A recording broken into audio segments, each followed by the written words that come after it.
The main reason why Iran is facing this terrible situation, backlash, bombings, and the rest of it from Israeli forces, and now USA is now exposed in the video I'm about to show you. I said it and I know it. I've continued to say this, and most of you are not paying attention. Take it or leave it. You see, any country that has zero respect for their women, sooner than later will collapse. Any country that maltreats and relegates women to nothingness can never stand. It's just a matter of time. If they like, let them be as tall as above every other person, they will still fall. Because you know what? A country is powerful because of women. They don't need to fight.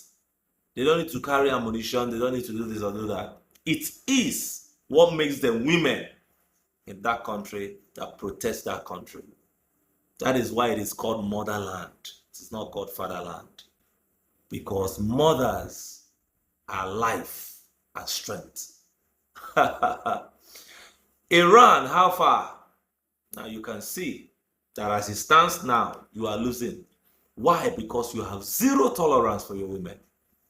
You maltreat them, you treat them badly, you relegate them to the background, you don't allow their voices to be heard, you don't see any good thing coming out of women. That is why you will never ever be world power. That is why you will never ever see the light of the day. That is why no matter how hard you try, any battle, any war you encounter, you will fall. Watch this video and see for yourself. A woman that has lived in Iran is going to expose why Iranians will never ever win this war, because even their motherland is against them. Hello everyone. So this video is for the people who are backing up Iran right now, mostly Democrats, that they are supporting Iran right now. So I want to go over a few rules and laws in Iran about women. Basically, it's everything against what Democrats believe. So if you're a woman in Iran, you basically they see you as a half a brain. So you don't have the full brain. So let's say if you witnessed a murder and you're a woman and you want to go to the court and say that you witnessed a murder, there should be three women. So your witness, like your words, will be approved in the court. Versus if it's a man and it witnessed a murder, only one man is enough. Why? Because they say women have half a brain. If you're a woman in Iran, you have kids and you want to divorce, you only can have that child until 7 years. After 7 years, your child is for your husband, and he can come and take the child away from you, and you might never ever see your child again. Or if he doesn't want to, he can leave this child with you, and there is nothing that you can do about it. If you're a woman in Iran and you want to divorce your husband, oh, you have to go through hell. But if your husband wants to divorce you, it's super easy for them.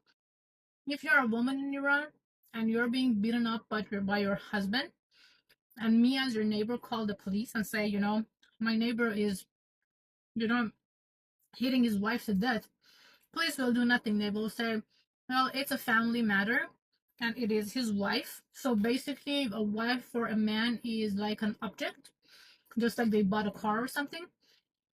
So they will not interfere. Mm, and they will say that it's their personal problem, it's not our problem.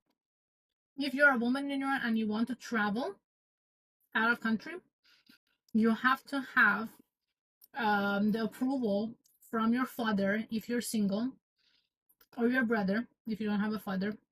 If you're married, you have to have the approval from your husband. So basically, your husband has to sign a paper that gives you the permission to leave the country. And let's say your husband said you can't keep the kid. Until that kid is 18 years old, you have no right over that kid.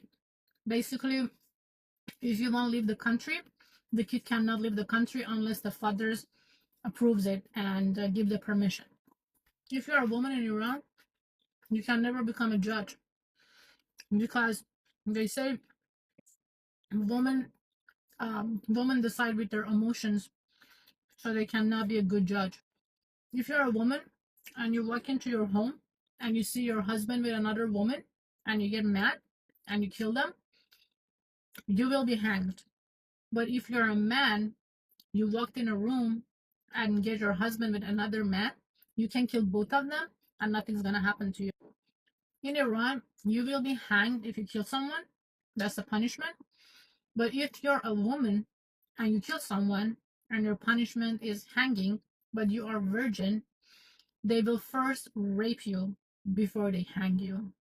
I know that you can't even put this in your imagination, but that is true.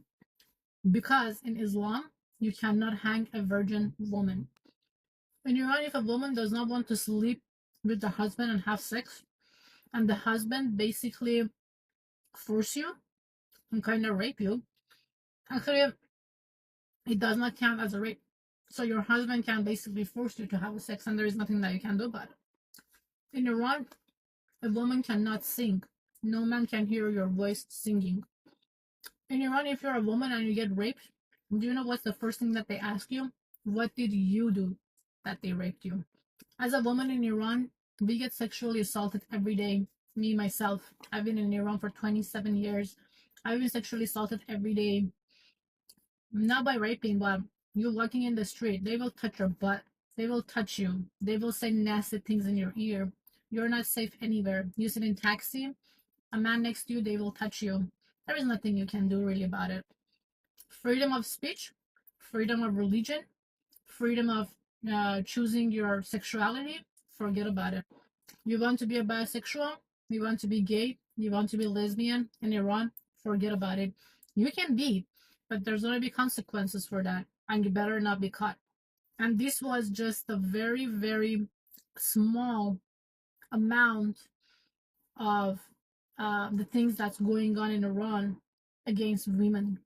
So next time that any person that lives in Europe and in America and they want to support Iran's government, just think about all this, and shame on you if you do.